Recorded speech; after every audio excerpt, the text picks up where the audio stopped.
Okay, so I have a confession to make.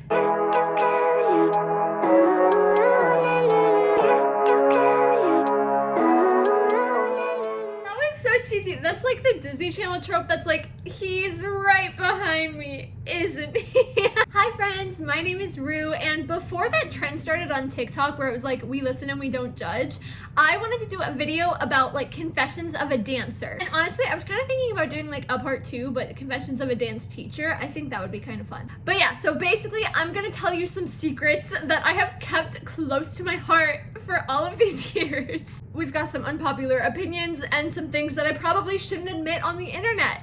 Let's get into it. Number 1, I don't really know the difference between contemporary dance and modern dance. I feel like I should, seeing as contemporary is like my favorite style. I don't super know the difference. I don't have anything to defend me for this one. I'm sorry. Number 2, I don't think that ballet is the foundation of all dance. In fact, I know that ballet is not the foundation of all dance. This is a phrase that dance teachers and dance studio owners have used for so long, and it's just so blatantly not true. Ballet is the foundation of lyrical. You use some ballet technique in contemporary, you use it in jazz. You don't use it in hip hop or acro. You don't really use it in tap. Any kind of like traditional native dance or tribal dance, none of it uses ballet. But let's just say ballet is not the foundation of all dance. Number 3, I've actually talked about this on my TikTok a little bit. I have never watched Dancing with the Stars. I'm kind of embarrassed to say that as a lover of all things dance.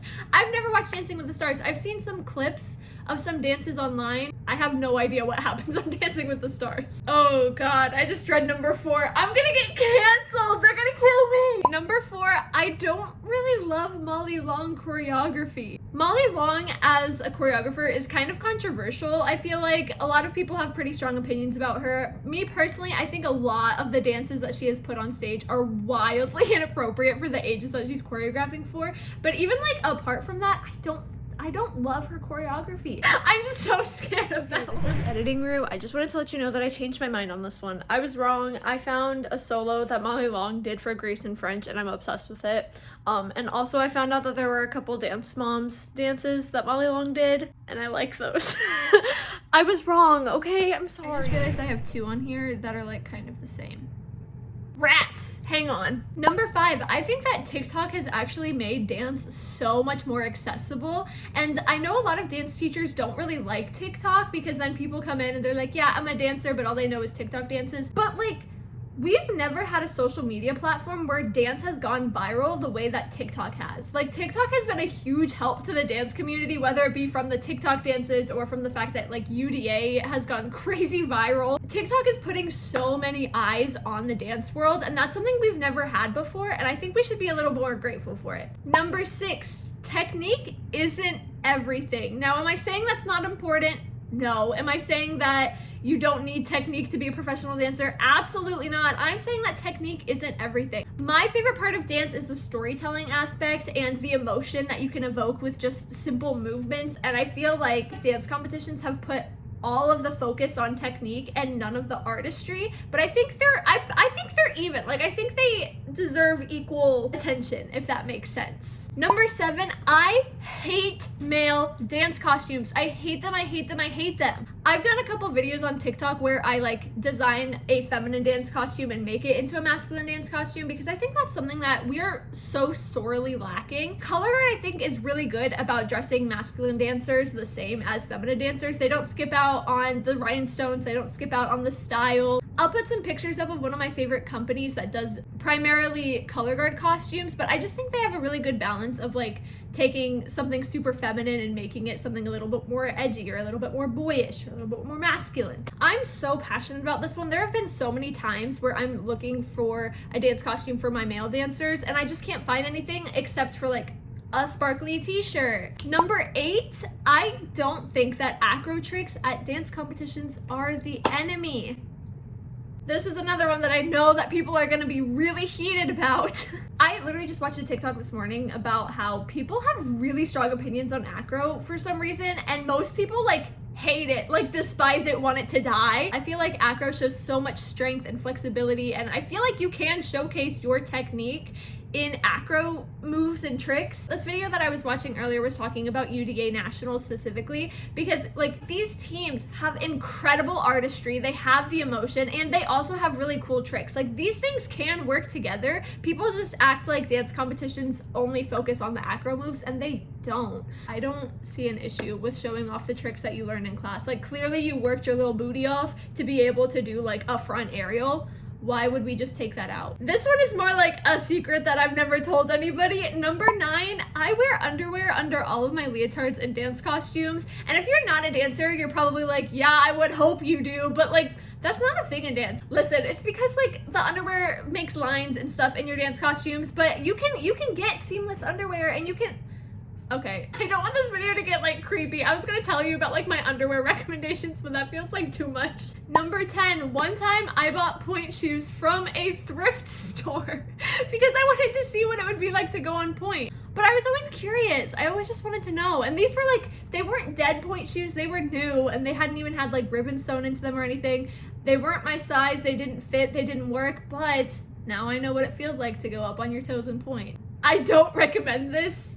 I don't recommend this. Number 11, I used to think that a grand plie was a ground plie, like because you're going towards the ground. And that's just really embarrassing to me now. I feel like it's not that big of a deal, but I'm a little embarrassed, okay? I don't know if this one's just me. Number 12, I never changed in the dressing room. I don't know why I've always like been sketched out by it. I pretty much always went and found a bathroom to change in, like a bathroom stall so nobody could see me. It always freaked me out. Can somebody please tell me that it's not just me? Number 13, I don't count when I dance. I used to just only dance to words, and then I joined color guard and I did like marching band and there were no words to dance for, and even then I didn't really count ever. I pretty much just play the melody of the song in my head and like make my movements match that. Number 14, I am like notoriously bad at being able to tell what a storyline is in a song or a dance.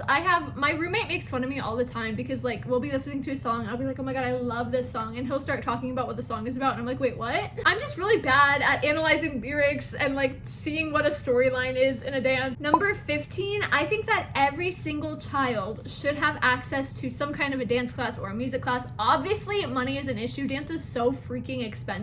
If money didn't exist though, I would want every single kid in a dance or music class. I think it is so beneficial to their development. I feel like nobody really talks about the life skills that you learn in dance. Like you learn teamwork and you learn like time management, you learn problem solving and like conflict resolution. This is their first time stepping away from their parents and doing something by themselves. And that's a big deal, and I feel like we should talk about it more. Number 16, I kind of love JoJo Siwa. Do I love her music? Not really. I use her old music for like my students and like for choreography and stuff, but I don't love her music. I think she's a really talented dancer though, and she literally always has been. Number 17, I know someone's gonna relate to this. I have so many dance videos that I will never post. Like I just have videos of me dancing. I feel like it's like a validation thing because I'll save them and be like, oh, I looked good doing that. So then I can watch them back when I feel like I'm a terrible dancer and be like, oh, I can dance. Number 18, I have hours long playlists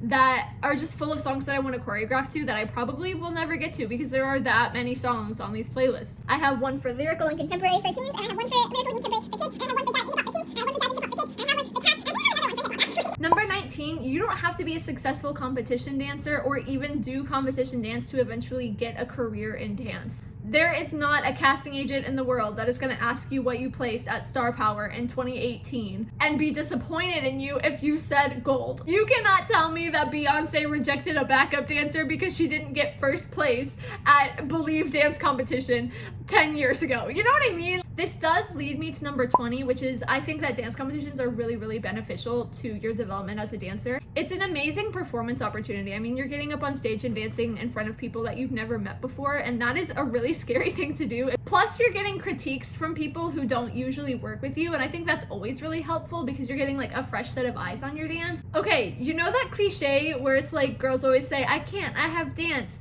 Well, number 21 is that I used to say I have dance when I didn't want to hang out with people, even if I didn't have dance that night. Sorry!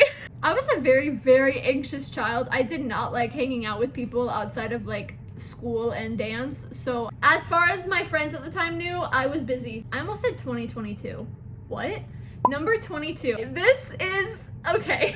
I can identify a Dance Moms episode based on the outfits that they wear to Pyramid / costumes. If I look at a picture of one of the Dance Moms dances, I can tell you what episode it was. I can tell you the drama behind that dance. I can tell you like what other dances were in that episode. It's like, it's bad. Once we get to like season 5 or 6, I'm not as good because I stopped watching after Chloe left, but it is a skill that I have and I'm a little ashamed by it. 23. I hope this isn't weird. One time during COVID, I bought tickets to a live stream recital for a studio that I didn't know anybody at. Now this was for Expressions Dance Center. They're like my favorite studio. I love their choreography and they're kind of known for like their production pieces where they have like hundreds of kids on stage at a time and it's insane. And my friend and I really wanted to see the rest of their dances, so we bought tickets to their recital.